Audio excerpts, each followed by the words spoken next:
राधे राधे. रोहिणी परांजपे ताई ह्या अतिशय सुंदर कीर्तन करतात. अगदी ते ओघवतं असतं, अभ्यासपूर्ण असतं आणि अगदी ऐकण्यासारखं असतं. त्यांनी एक उदाहरण दिलं जे मी तुम्हाला आता सांगते की पुण्यामध्ये बालगंधर्व नाट्यगृह, त्याच्यासमोर राणी लक्ष्मीबाईचा पुतळा आहे, घोड्यावर बसलेला. घोड्याच्या पुढचे 2 पाय त्यांनी असे वर केलेले, हातात राणी लक्ष्मीबाईच्या तळपती तलवार, पाठीला दामोदराला बांधलेलं, डोळ्यात तेज. आणि तो पुतळा बघतो तेव्हा आपल्या कानात तो आवाज घुमल्याशिवाय राहत नाही, मेरी झाशी नाही दूंगी. आणि त्याच्यासमोरच बालगंधर्व म्हणजे नारायण श्रीपाद राजहंस, त्यांना बालगंधर्व ही उपाधी दिली. त्यांनी आयुष्यभर खूप छान अजरामर अशी स्त्री पात्राच्या भूमिका केलेल्या आहेत. म्हणजे एक पुरुष असून त्यांनी हे दाखवलं की बाईनी कसं शालीन असावं, आणि एक स्त्री असून लक्ष्मीबाईंनी हे दाखवलं की बाई वेळ आली तर कशी पराक्रमी होऊ शकते. तर हे फार सुंदर उदाहरण आहे. आता आपण जेव्हा सोशल मीडिया बघतो कधीही, तर फारशा चांगल्या बातम्या नसतात. मुलाबद्दल काहीतरी असतं, आईबद्दल, सासूबद्दल, सुनेबद्दल. तर आज ना मी तुम्हाला 2 खरोखरी श्रावण बाळाच्या गोष्टी सांगणार आहे, म्हणजे खऱ्या घडलेल्या आहेत त्या. तर अशी पण मुलं आहेत हे मला सांगायचं आहे. आपण प्रत्येक वेळा मन खट्टू करायची गरज नाही, कारण ही उदाहरणं आपल्याला सांगतात आहेत अशी पण मुलं आहेत. एक मुलगा असतो, आणखीन वडील लवकर गेलेले असतात, त्यामुळे आईने खूप कष्टाने त्याला छान वाढवलेलं असतं, शिकवलं असतं, चांगल्या प्रकारेची नोकरी असते, तरुण असतो तो मुलगा. तर त्याचा पण मित्रांचा ग्रुप असतो. 31 तारीख असते. तो सकाळी आईला विचारतो, कारण त्याला मुलगाच आहे, तरुण आहे, त्याला पण हे सगळं आवडणारच नाही. 31ला जावं, मित्रांबरोबर थोडं मजा करावी. तर तो आईला विचारतो, आई मी जाऊ का गं, आज पार्टी आहे आमची.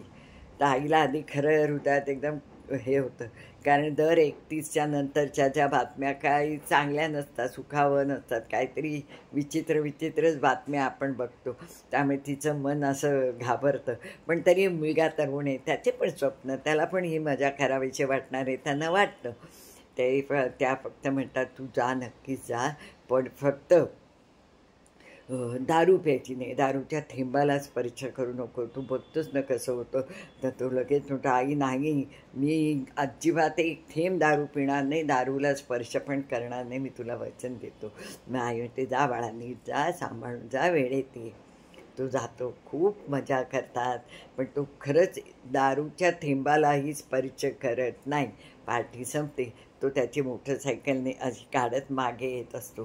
तेवढ्यात तिकडनं मद्य पिऊन धुंद झालेल्या एका कारच्या ड्रायव्हर त्याला इतक्या जोरात ठोकतो की तो उडून पडतो. मित्र लगेच त्याला हॉस्पिटलमध्ये नेतात, पण खूपच सिरियस असतो, म्हणजे काही चान्स नसतो. मग आईला बोलवलं जातं, आई येते, त्याच्या डोक्यावरनं हात फिरवते, ते आईचा स्पर्श ओळखतो आणि तो डोळे उघडून म्हणतो, आई मी तुझं वचन पाळलं गं, मी एक थेंब दारूला स्पर्श केला नाही, मी नाही प्यायलो गं दारू. मग हे माझ्याबद्दल बाबतीत का झालं गं, मी काय चुकी केली, मी कुठे चुकलो गं आई, असं म्हणत म्हणत डोळे मिटतो. श्रावण बाळ असा पण असतो, आईवडिलांची आज्ञा पाळणारा. आणि एक दुसरं उदाहरण कदाचित मी ते मध्ये दिलं आहे का मला आठवत नाही आहे. तर आईला घेऊन तो एक मुलगा आणि त्याचा मित्र वृद्धाश्रमात तिला ॲडमिशनसाठी येतात.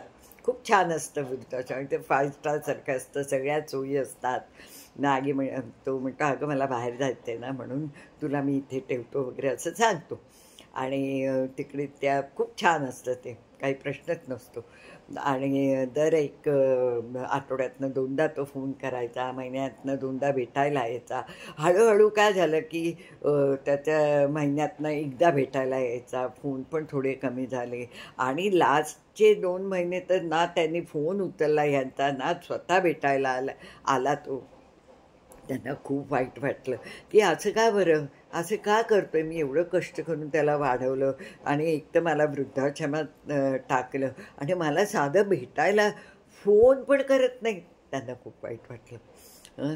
ते तर ज्या मित्राबरोबर तो आला होता, तो एकदा मित्र त्यांना भेटायला आला. हं, तर त्याला बघितलं तो म्हणाला, "मला विसरला का रे तू? असं काय 2 महिने मी चातकासारखी वाट बघते. एक साधा फोन पण त्यांनी केला नाही, असं का केलं?" तो मित्र एकदम म्हणजे गहिवरल्या आवाजात म्हणाला, "आई, तो मागच्या महिन्यात गेला." त्या एकदम खाली जर, "काय बोलतोस तू?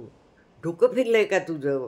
ते म्हणाले, "नाही आई, त्याला जेव्हा कळलं की त्याचा हा कॅन्सर लास्ट स्टेजचा आहे, ते केमोथेरपी हे सगळे त्याला करायचं होतं, जे तुम्हाला बघवलं नसतं हे त्याला खात्री होती आणि आपण जगणार नाही ह्याची पण जेव्हा त्याला खात्री पटली, तेव्हा तुम्हाला त्याने ह्या वृद्धाश्रमात आणून ठेवलं.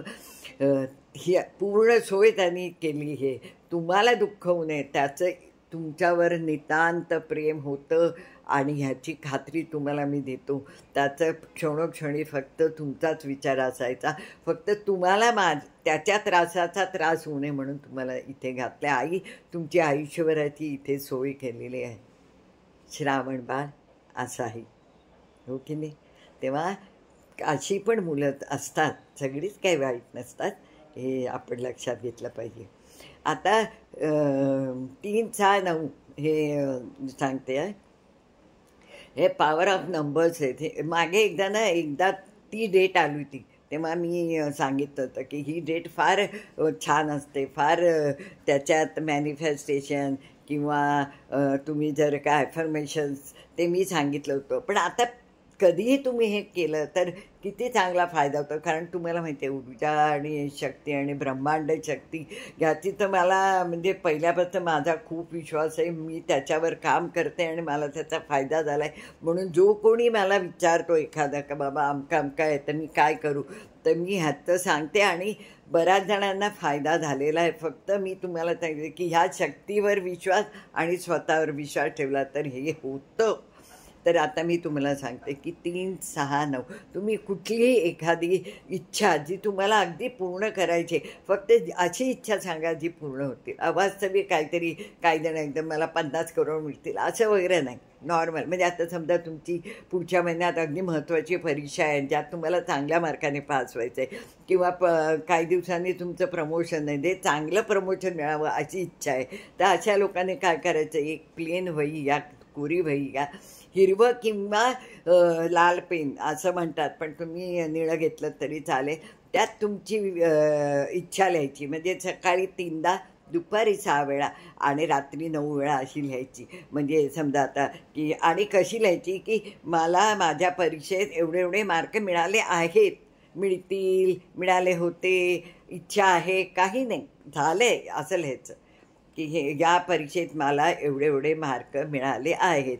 असं 3दा सकाळी, 6 वेळा दुपारी आणि 9 वेळा रात्री असं लिहायचं.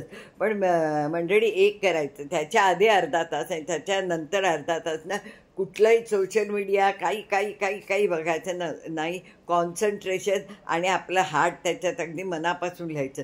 कारण लगेच आपण मोबाईल वगैरे काढले की आपलं चित्त इकडे इकडे जातं, कळलं? अगदी मनापासून लिहा. हे जे लिहिलं तर हे साधारण 3 आकडा आला पाहिजे. म्हणजे 21 वेळा तरी लिहा, 6 आकडा म्हणजे 33 वेळा तरी लिहा किंवा 45 म्हणजे सॉरी म्हणजे 21 दिवस, 33 दिवस किंवा 45 दिवस मनापासून न चुकता असं लिहा.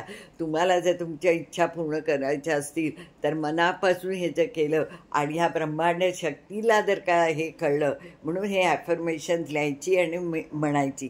आणि त्याच्यानंतर प्रत्येक झाल्यावर रात्री त्या ऊर्जा शक्तीचे आभार माना. खूप फायदा होतो. ॲफर्मेशन्स आहेत, मी स्वतः लिहिली नसली तरी रोजच देते माझ्या शरीरासाठी किंवा एकूण मेंटली हेल्थ, आणखीन फिजिकल हेल्थ चांगली राहण्यासाठी ह्याचा फायदा होतो. मला झाला आहे म्हणून मी सांगते हे करा. सांगितल्याप्रमाणे की सकाळ, दुपार, संध्याकाळ 21 वेळा, 33 वेळा, कारण 3 आणि 3 6 आणि किंवा 45 दिवस, म्हणजे दिवस सांगते मी, चुकून वेळा मीच म्हणजे बोलते. करा, तुम्हाला फायदा नक्की होईल. राधे राधे.